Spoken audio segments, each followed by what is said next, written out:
नमस्कार, खास मुलाकात में स्वागत है आपका। मैं हूं अभिषेक शुक्ल। खास मुलाकात में आज हमारे साथ एक ऐसी शख्सियत है जो पहले एक आईएएस ऑफिसर थे, तब भी चर्चा में थे। जब उन्होंने आईएएस पद से इस्तीफ़ा दिया, कलेक्ट्री से इस्तीफ़ा दिया, तब और ज़्यादा चर्चा में आ गए।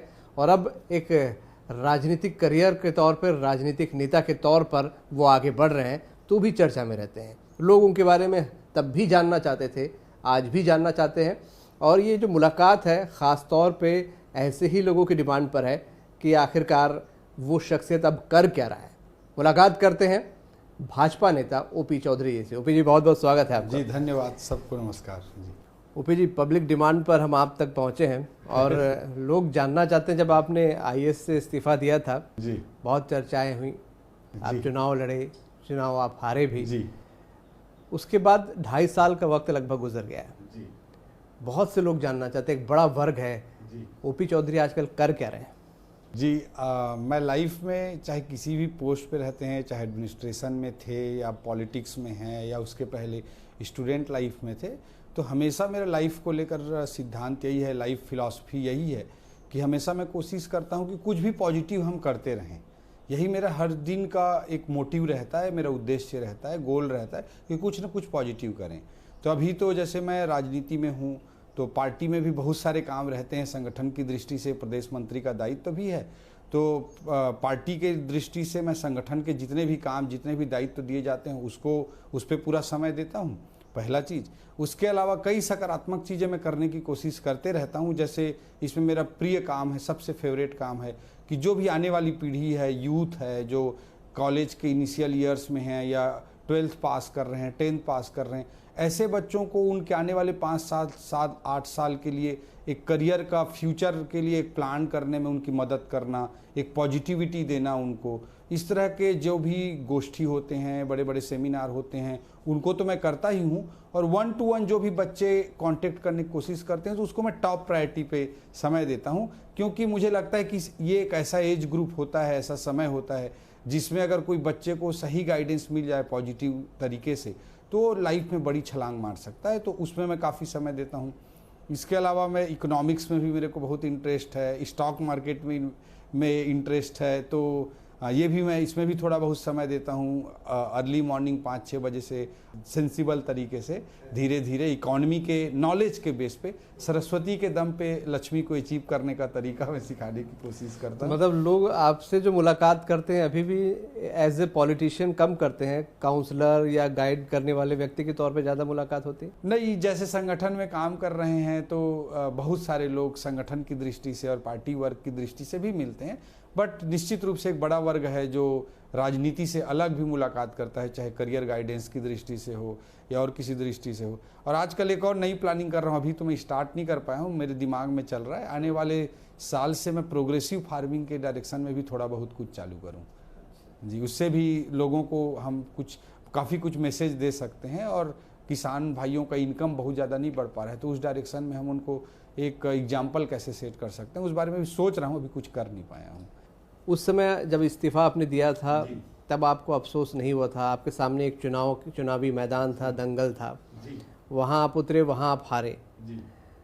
हारने के बाद भी आपसे कई बार सवाल किया, आपने कहा अफसोस नहीं हुआ, तब भी उम्मीद थी कि बहुत आगे शायद बहुत कुछ राजनीति में करना बाकी है। 2.5 साल बाद अब आप विपक्ष में हैं, पार्टी के लिए काम भी कर रहे हैं, क्या ज़रा सा भी किसी भी सेकंड, किसी भी वक्त अफसोस नहीं हुआ, या लगता नहीं कि यार वो ज़्यादा बेहतर था, करता रहता? जी, मैं मानता हूँ कि ज़िंदगी में कोई भी डिसीजन हम लेते हैं उसको बहुत सोच समझ करके, उसके जो भी प्लस माइनस है सबका एनालाइज करके हमको डिसीजन लेना चाहिए। और जब भी हम डिसीजन एक बार ले लेते हैं तो उसको ओन करना चाहिए, और उसमें जो भी पॉजिटिव है, जो भी नेगेटिव एस्पेक्ट हैं, दोनों को फेस करना चाहिए और हैप्पीली फेस करना चाहिए, खुशी खुशी उसका सामना करना चाहिए। ये मेरा लाइफ फिलॉसफी हमेशा से रहा है।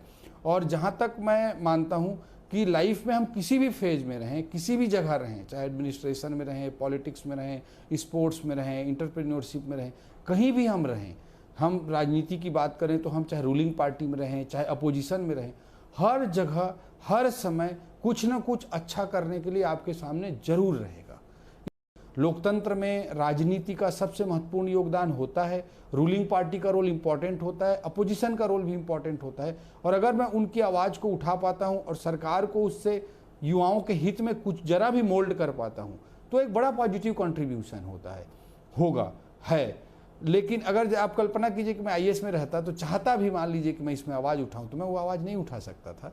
तो ऐसे कई चीज़ें आपको पॉजिटिव एस्पेक्ट दिखाई देंगे लाइफ में। आप चाहे एडमिनिस्ट्रेशन में रहें, चाहे पॉलिटिक्स में रहें, पॉलिटिक्स में आप रूलिंग पार्टी में रहें या अपोजिशन में रहें, जहां भी रहेंगे आप पॉजिटिविटी और सेटिस्फेक्शन के पॉइंट जरूर आपको मिलेंगे और उसको हमको जरूर करना चाहिए। लोग आपसे मिलते भी हैं लगातार जी, क्या सिंपैथी भी दिखाते हैं कि अरे आप कहाँ थे, आप पहले जिनको सर बोलते थे, जो आपको सर बोलते थे, अब आपको उनको सर बोलना पड़ता? जी हाँ, लोगों का अपना अपना नज़रिया रहता है, लोगों की अपनी अपनी सोच रहती है। और अभी भारत एक डेवलपिंग इकोनॉमी है, तो बहुत सारे लोग गरीबी की ज़िंदगी जीते हैं, बहुत सारे लोग लोअर मिडिल क्लास में रहते हैं, मिडिल क्लास में रहते हैं, और बहुत सारे लोगों को लगता है कि मैं एस्पिरेशन को पूरा करने के लिए बहुत चुनौतियां हैं लगती हैं। ऐसी स्थिति में आईएएस को कोई छोड़ दिया है करके उनको निश्चित रूप से सिंपैथी टाइप की भी भावना निश्चित रूप से बहुत सारे लोग व्यक्त करते हैं। बट मैं कहना चाहता हूँ कि लाइफ को हमको बड़े नज़रिए के साथ देखना चाहिए, बड़े नज़रिए के साथ जीना चाहिए। और जब भी हम कुछ बड़ा करना चाहते हैं तो हमको कुछ ना कुछ रिस्क लेना ही पड़ता है। आईएएस को सबसे बड़ा हम मानते हैं, आप उससे भी कुछ बड़ा करना चाहते हैं, क्या आपके दिमाग में है? देखिए, कोई चीज़ मैं मानता हूँ बड़ा या छोटा नहीं होता है। बड़ा होता है जिसमें हम ज़्यादातर लोगों को ज़्यादा पॉजिटिव चीज़ों की ओर मोल्ड कर सकें। देखिए, जहाँ तक राजनीति का प्रश्न है, हम उसको लाइक करें या डिसलाइक करें, उसको लव करें या हेट करें, बट इंडियन डेमोक्रेसी में पॉलिटिक्स का सबसे बड़ा इंपॉर्टेंट रोल है। इस बात से कभी हम इनकार नहीं कर सकते। तो आज भारतीय जनता पार्टी में मैं रह करके एक पॉलिटिक्स में एक रोल प्ले कर रहा हूँ, वो अपने आप में एक बड़ा रोल है। वो डायरेक्टली कई चीज़ें नहीं दिखती, but indirectly it's very important for democracy. और डेमोक्रेसी में, स्पेशली इंडियन डेमोक्रेसी में, जो पॉलिटिकल सिस्टम है उसी से एडमिनिस्ट्रेटिव सिस्टम या इकोनॉमिक सिस्टम या सोशल सिस्टम सबको लीड करता है, उसी के पीछे पीछे चलती हैं। तो उस सिस्टम का हिस्सा बन के निश्चित रूप से हम बड़ा कुछ हमेशा करते रहते हैं। आज पीएससी के युवाओं के लिए या शिक्षक भर्ती के युवाओं के लिए या किसानों के लिए या महिलाओं के लिए अगर आप आवाज़ उठाते हैं तो सोसाइटी के लिए वो बड़ा विषय है, उसको देखने का बस नज़रिया है। यूथ आइकॉन आपको सब मानते हैं, पार्टी भी क्या यूथ आइकॉन मानती है आपको? नहीं, देखिए, पार्टी में हर व्यक्ति का अपना अपना रोल है, हर एक व्यक्ति कार्यकर्ता है और पार्टी निश्चित लोगों को बड़ी उम्मीदें हैं कि ओपी चौधरी जी को कोई बड़ी जिम्मेदारी मिले। जी, पार्टी अभी भी इम्पोर्टेंट जिम्मेदारी दी हुई है, प्रदेश मंत्री का दायित्व तो दिया गया है, युवा मोर्चा के सह प्रभारी बनाया गया है, तो निश्चित रूप से पार्टी में शुरुआत करने के लिए बड़ी जिम्मेदारी है। आप, क्योंकि कोई भी आंदोलन हो, मैंने देखा है प्रेस कॉन्फ्रेंस हो या कुछ भी हो, centre of attraction OP Chaudhary होते हैं। क्या पार्टी के कुछ छोटे बड़े नेता आपसे खतरा भी महसूस करते हैं?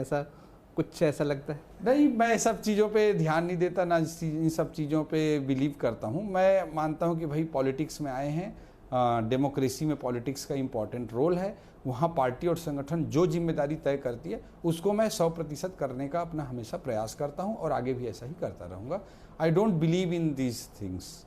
बहुत सारे दिग्गज नेता भाजपा में यहाँ पर हैं, आप अपने आप को कहाँ पाते हैं और वो आपको किस तरीके से देखते हैं? जब पार्टी के अंदर अब आप चुनाव सब खत्म हो गए, विपक्ष में आप हैं, आपकी पार्टी पर कई बार गुटबाजी के भी आरोप लगते हैं, ओपी चौधरी अपने आप को पार्टी में कहाँ पर कितना एडजस्ट कर पाए 2.5 साल बाद बड़े बड़े दिग्गज नेताओं के बीच में, बैठकों में? जी, मैं यही कहूँगा कि पॉलिटिक्स में देखिए कि संगठन है, संगठन जो जिम्मेदारी तय करती है, जो काम तय करते हैं, उसको अच्छे तरीके से हमको करते रहना चाहिए, इसी पे मैं बिलीव करता हूँ। और इसके अलावा आप विपक्ष में हैं, विपक्ष की पार्टी के प्रदेश मंत्री हैं, तो उस दृष्टिकोण से जनता की जहाँ जो आवाज़ होती है उसको बेबाकी के साथ उठाने पे मैं विश्वास करता हूँ और उस चीज़ को, उस दायित्व को, उस धर्म को मैं हमेशा निभाता रहता हूँ और निभाता रहूँगा।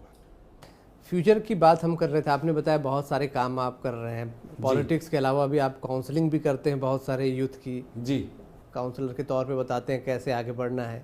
इकोनॉमिस्ट के तौर पर भी आप काफ़ी स्टडी कर रहे हैं और लोगों को आने वाले समय में करोड़पति बनाने की टिप्स भी देना चाहते हैं। जी, तो फ्यूचर में आप किस, एज ए ओपी चौधरी को एज ए इकोनॉमिस्ट ज़्यादा पहचाना जाएगा पॉलिटिशियन के तौर पर ज़्यादा पहचान मिलेगी या काउंसलर, यूथ आइकॉन जो कहा गया है, काउंसलर के तौर पर ज़्यादा आपको लोग जान पाएंगे? आपकी क्या उम्मीद है, क्या आकांक्षा है? ये अभिषेक जी, एक्चुअली इन सब रोल को हमको अलग अलग शायद नहीं देखना चाहिए।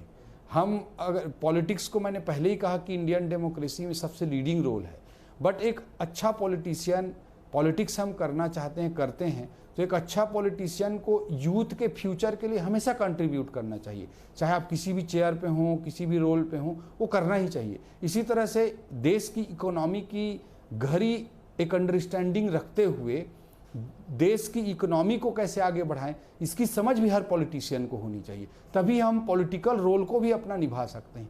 तो इन सारी भूमिकाओं को मैं अलग अलग तरह से नहीं देखता हूं, और मेरे को जिस रूप में जाना जाए उस दृष्टि से मैं हमेशा सोचता हूं कि एक पॉजिटिव थिंकिंग वाले, हमेशा दूसरों के लिए कुछ अच्छा करने की सोचने वाले व्यक्ति के रूप में जाना जाए। उसमें पॉलिटिकल रोल, इकोनॉमी रोल या काउंसलर का रोल ये इम्पॉर्टेंट नहीं है। एक पॉजिटिव और हमेशा दूसरों को भी आगे, सोसाइटी को आगे ले जाने की सोच रखने वाले व्यक्ति के रूप में जाना जाए, यही मैं जानता हूँ। किसी कुर्सी, किसी पद से मेरे को जाना जाए, ये मेरे लिए इम्पोर्टेंट नहीं है। स्टूडेंट्स से भी आपकी मुलाकात होती है, आपने कहा प्रायोरिटी पे भी रखते हैं उनको गाइड करना आप। जी डेफिनेटली। जब उनसे बात होती है तो क्या सिर्फ वो अपने करियर को लेकर गाइडेंस मांगते हैं, या फिर आपसे भी पूछते हैं कि राजनीति में जो प्रवेश हुआ है जी, फ्यूचर में क्या ऐसा करना चाहिए, राजनीति में जाना चाहिए? एक्चुअली हमारा देश अभी डेवलपिंग इकोनॉमी है, तो ऐसे सिनारियों में मतलब बहुत सारे बच्चे बीपीएल वर्ग से आते हैं, कोई लोअर मिडिल क्लास से आता है, मिडिल क्लास से आता है, तो उसको बेसिक नीड्स को, अपने लाइफ, अपनी फैमिली, अपने आसपास की बेसिक ज़रूरतों को पूरा करने के लिए काफ़ी स्ट्रगल दिखता है। ऐसे सिनारियों में पॉलिटिक्स को लेकर एक डर सा रहता है यूथ में, बहुत सारे लोगों में। तो ऐसे बहुत सारे लोग पॉलिटिक्स से अलग, मतलब अपने लाइफ और फ्यूचर की बात ज़्यादा करते हैं। इस चीज़ को मैं एक्सेप्ट करूँगा, और उनको उस डायरेक्शन में भी मैं कोशिश करता हूँ कि कैसे आगे बढ़ना है, कैसे आप लाइफ में आगे बढ़ सकते हो, उन बातों को रखता हूँ। बट कुछ परसेंट बच्चे ऐसे भी होते हैं, यूथ ऐसे भी होता है जो पॉलिटिक्स के बारे में सोचता है और उसमें भी आगे अच्छा कुछ करना चाहता है। तो उनको भी मैं समझाने की कोशिश करता हूँ कि प्रैक्टिकल एस्पेक्ट्स क्या हैं और वो कैसे पॉलिटिक्स में अच्छा कर सकते हैं, और उसके चैलेंजेस क्या क्या हैं, चुनौतियाँ क्या क्या हैं। चुनौतियाँ बड़ी हैं, तो उन एस्पेक्ट्स को भी बताने की कोशिश करता हूँ। और मैं हमेशा, चाहे फ्यूचर करियर की बात हो या पॉलिटिक्स की बात हो, हमेशा मैं यूथ को यही बताने की कोशिश करता हूँ कि अपने अंदर ताकत पैदा करिए, अपने अंदर क्षमता पैदा करिए, अपने अंदर योग्यता पैदा करिए, तभी आप अपने करियर में भी और पॉलिटिक्स में सफल हो सकते हैं। रिस्क टेकिंग तो आप शुरू से अपनी क्षमता रही है। आईएएस की जॉब छोड़ना स्वाभाविक सी बात है, आसान नहीं है। और आप अभी जिक्र कर रहे थे कि आपको शायद स्कूल टाइम के बाद शायद अनुकंपा नौकरी भी मिल रही थी, वो भी आपने शायद छोड़ी है। किस तरीके का वो था, क्या रिस्क टेकिंग वहाँ से शुरू हुई है आपकी? एक्चुअली क्या है, लाइफ में हम जब भी कुछ बड़ा करना चाहते हैं, कुछ बड़ा सोच रखते हैं, कुछ अच्छा करना चाहते हैं, तो कई बार रिस्क लेना ही पड़ता है। अगर हम तैरना सीखना चाहते हैं तो पानी में तो उतरना ही पड़ेगा, इट्स बेसिक रिक्वायरमेंट। जैसा कि आपने जिक्र किया कि आप, बहुत सारे लोगों को पता भी होगा कि मेरे पिताजी का निधन हो गया था जब मैं 7.5 साल का था, और वो प्राइमरी स्कूल में गवर्नमेंट टीचर थे, सरकारी स्कूल में। और जब मेरी माँ 4th क्लास तक, 4th क्लास तक ही पढ़ी हुई हैं, और जब उन्होंने मेरा लालन पालन करके बढ़ाया, गांव की स्कूलों में पढ़ाई करता रहा, मेहनत करता रहा, और उस डायरेक्शन से जब मैं आगे बढ़ता रहा और 12th क्लास जब पास किया, तो चूँकि पिताजी, बाबूजी सरकारी नौकरी में थे, तो उनके जगह में अनुकंपा नौकरी ग्रेड 3 की या टीचर की मिल सकती थी मेरे को। बट मेरी माँ ने भी मुझे कहा कि बेटा कुछ बड़ा करो, कुछ अच्छा सोचो और कुछ बड़ा करने की कोशिश करो, और मेरी भी ऐसी सोच थी। तो उस समय मैंने अनुकंपा नौकरी को छोड़ करके आईएएस की तैयारी की थी। निश्चित रूप से उस समय की दृष्टि से आज में जब मैं आईएएस छोड़ा, उससे बड़ा रिस्क टेकिंग डिसीजन था। और मुझे लगता है कि लाइफ में हमेशा हम लोगों को रिस्क टेकिंग एबिलिटी के साथ आगे बढ़ना चाहिए, तभी हम कुछ अच्छा बड़ा कर सकते हैं। और हर परिस्थिति में हमको सेटिस्फाइड रहना चाहिए, खुश रहना चाहिए, क्योंकि हर परिस्थिति में कुछ ना कुछ अच्छा करने के लिए जरूर होता है। एक बड़ा दबाव परिवार का भी रहता है। जब आपने जॉब छोड़ी थी, राजनीति में जा रहे थे, तब तो सामने बहुत कुछ अच्छा था जी, पार्टी सरकार में थी, चुनाव लड़ने भी जा रहे थे जी। 2.5 साल बाद क्या रिएक्शन है परिवार का, खासकर आपकी धर्मपत्नी का? जी मैं मतलब हमेशा जो अपने हिसाब से, अपने तरह से निर्णय लेते आया हूँ बचपन से लेकर अभी तक। तो मेरे मतलब माँ हैं या छोटा भाई है, वो भी मेरे निर्णय का हमेशा सम्मान करते हैं, मेरे डिसीजन को रिस्पेक्ट करते हैं। और मेरी इन लॉज साइड है, मेरी वाइफ या मेरी मदर इन लॉ या मेरे ब्रदर इन लॉ, वो लोग भी मेरे डिसीजंस को हमेशा रिस्पेक्ट करते हैं। तो इसमें मेरे को कहीं कोई दिक्कत नहीं आई। आधा कार्यकाल सरकार का भी निकल चुका है, आप लोगों के विपक्ष के तौर पर भी। जी, 2.5 साल बाद क्या उम्मीदें लगती हैं पार्टी को लेके, भाजपा को लेके? क्योंकि बहुत सारे बातें कही गई आप लोगों के हार की वजह से कि एक बड़ा वर्ग है, उन चेहरों को लेकर पब्लिक में एलर्जी थी, इस वजह से भी हारे, एंटी इनकम्बेंसी थी, हार के बाद गुटबाजी भी सामने आई, और अभी भी कहा जाता है कि वो सक्रियता, वो चीज़ें दिख नहीं पा रही। बार बार ये सवाल भाजपा से विपक्ष के तौर पे किया जाता है। छत्तीसगढ़ राज्य गठन के बाद पहला चुनाव, दूसरा चुनाव, तीसरा चुनाव, हैट्रिक भारतीय जनता पार्टी ने जीत दर्ज की। 15 साल के बाद जनता के मन में कुछ एंटी इनकम्बेंसी आ जाना, कुछ शिकायतें आ जाना, स्वाभाविक सी प्रक्रिया होती है लोकतंत्र में। और छत्तीसगढ़ का अगर कोई भला कर सकता है तो भारतीय जनता पार्टी ही कर सकता है। अटल जी ने ही छत्तीसगढ़ राज्य का गठन किया, और इन 15 सालों में छत्तीसगढ़ कहाँ से कहाँ पहुँचा है, इसको कंपैरेटिव माइंडसेट से थोड़ा हिस्ट्री को, भारतीय जनता पार्टी के आने के पहले धान खरीदी के क्या हालात थे, गांव में कृषि के क्या हालात थे, कृषि ऋण के क्या हालात थे, पीडीएस के क्या हालात थे, कितने स्कूल थे, कितने कॉलेज थे, इन चीज़ों को हम कई बार क्या भूल जाते हैं 5 साल 10 साल के ड्यूरेशन में।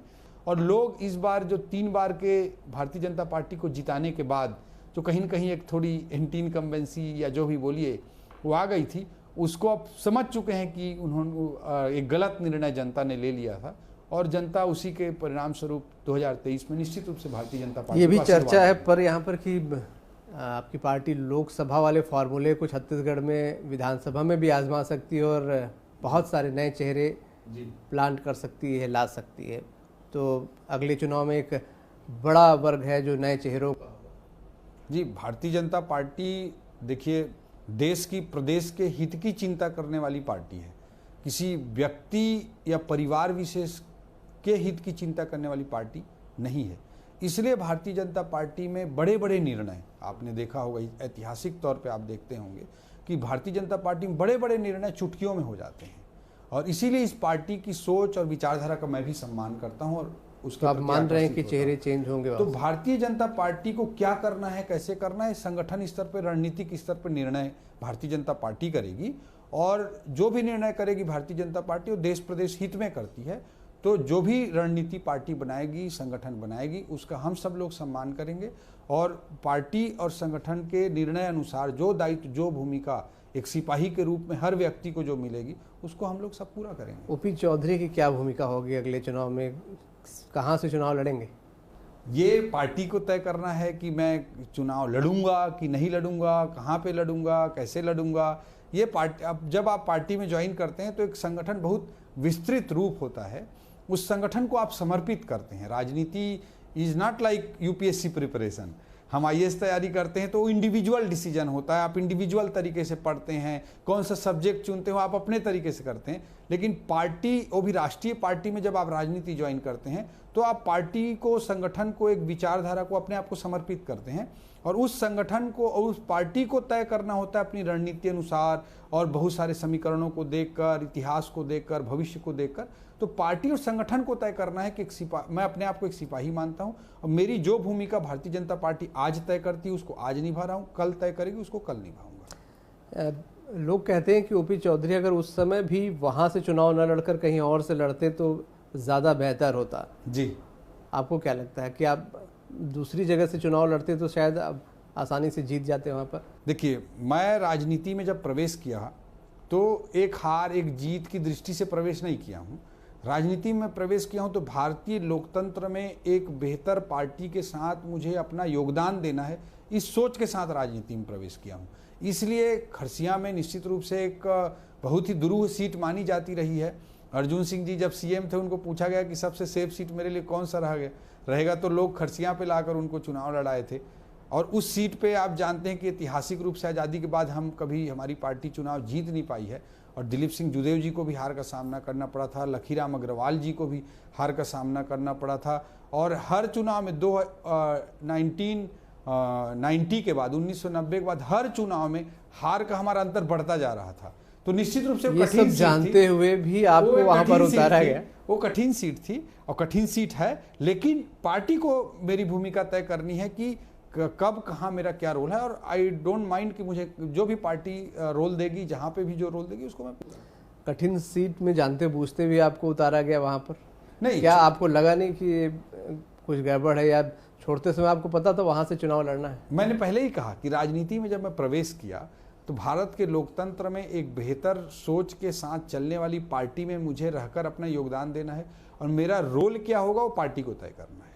तो इस दृष्टिकोण से मैं चुनाव तब भी लड़ा था और आगे भी और अगर आप चुनाव जीतते, विधायक बन जाते तो ज्यादा योगदान दे पाते लोकतंत्र में, ऐसा नहीं लगता? नहीं, देखिए, ये तो पार्टी को तय करना है कि मेरे से क्या रोल चाहिए या क्या भूमिका चाहिए, और पार्टी को ही हर चीज तय करना होता है। संगठन को आप समर्पित करते हैं जब राजनीति। तो अभी आप कुछ इच्छा बताते हैं पार्टी को, या पार्टी आपसे कुछ पूछती है कि अगले 2.5 साल बाद कहाँ के लिए जमीन तैयार की जाए? पार्टी में हर व्यक्ति का अलग अलग रोल रहता है। जैसे मेरा थोड़ा प्रशासनिक अनुभव है, तो उस दृष्टिकोण से पार्टी मेरे प्रशासनिक अनुभव का भी थोड़ा उस दृष्टिकोण से भी उपयोग करती है। किसी व्यक्ति का राजनीतिक अनुभव ज़्यादा है, किसी व्यक्ति का बस्तर का अनुभव ज़्यादा है, तो हर व्यक्ति के योग्यता और क्षमता के अनुसार पार्टी उस व्यक्ति का उपयोग करती है, और मेरा भी जहाँ पार्टी रोल फिक्स करती हूँ मैं करता रहता हूँ। ठीक है, ये आपने यहाँ पर बताया। यूथ की हम यहाँ पर बात कर लेते हैं। यूथ से आप लगातार कनेक्ट रहते हैं जी।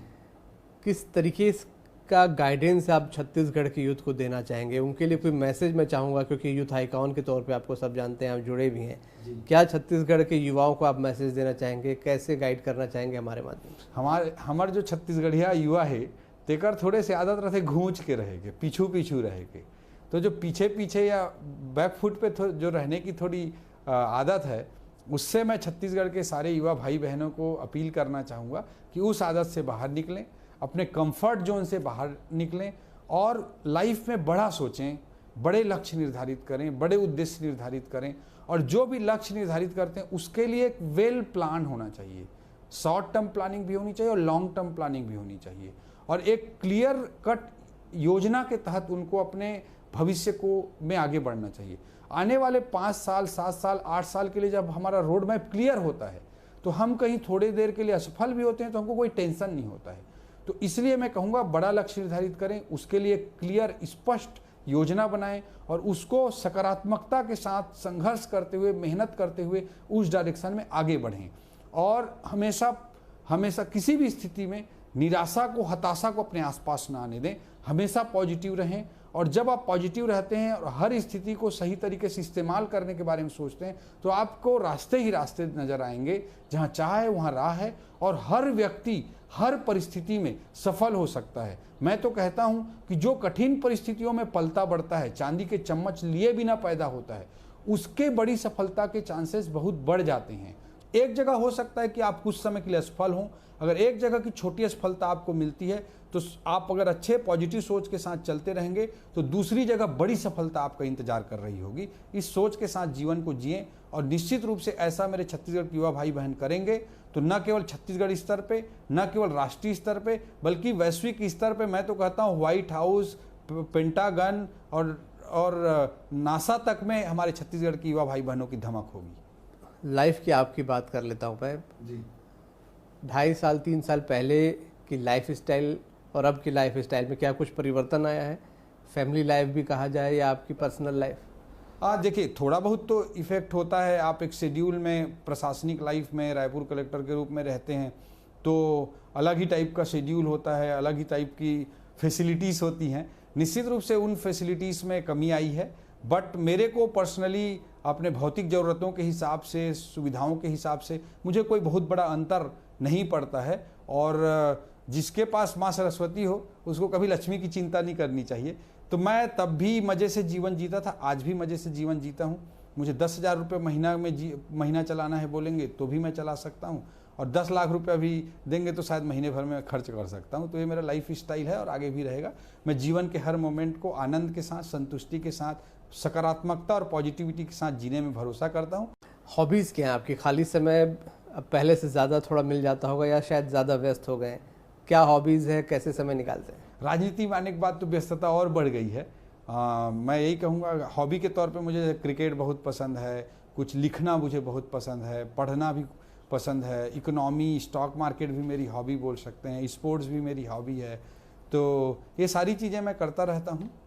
ठीक है ओपी जी, बहुत बहुत शुक्रिया हमारे साथ बातचीत करने के लिए। उम्मीद है ये जो मुलाकात है यूथ के लिए और ऐसे बहुत से लोग जो जानना चाहते हैं कि ओपी चौधरी आज कर क्या रहे हैं जी, क्या सोचते हैं जी, क्या मलाल है उनको या अभी भी सकारात्मक तरीके से आगे बढ़ने के लिए सोच रहे हैं, जी, उनके सवालों का जवाब यहाँ पर मिल गया और आपने भी बड़े खुलकर बहुत अच्छी अच्छी बातें यहाँ पर कही हैं। उम्मीद है दर्शकों को भी पसंद आएगा। शुभकामनाएं आपको भी, आपके करियर के लिए, राजनीतिक करियर के लिए और भी जो तमाम आप बुलंदियों पर पहुँचना चाहते हैं उसके लिए। बहुत बहुत शुक्रिया जी, धन्यवाद, शुक्रिया जी। तो हमारे साथ थे ओपी चौधरी, भाजपा नेता, इस वक्त राजनीति में सक्रिय हैं, लेकिन राजनीति के साथ साथ यूथ के साथ भी लगातार जुड़े हैं। खासतौर पे छत्तीसगढ़ के जो यूथ हैं, जो स्टूडेंट्स हैं, उनको गाइड करते रहते हैं। इकोनॉमी में भी अच्छी रुचि रखते हैं और उनका मानना है कि वो कोशिश करेंगे कि अच्छी एडवाइस देकर आने वाले समय में लोगों को पैसे कैसे अच्छे तरीके से कमाया जा सके वो भी टिप्स वो दे पाएँ। बहरहाल उम्मीद है मुलाकात आपको पसंद आई होगी। बहुत सारे जो आप लोगों के सवाल थे उनके जवाब उम्मीद है आपको मिल गए होंगे। तो ख़ास मुलाकात में अगली बार मुलाकात फिर किसी शख्सियत से, तब तक दीजिए इजाज़त।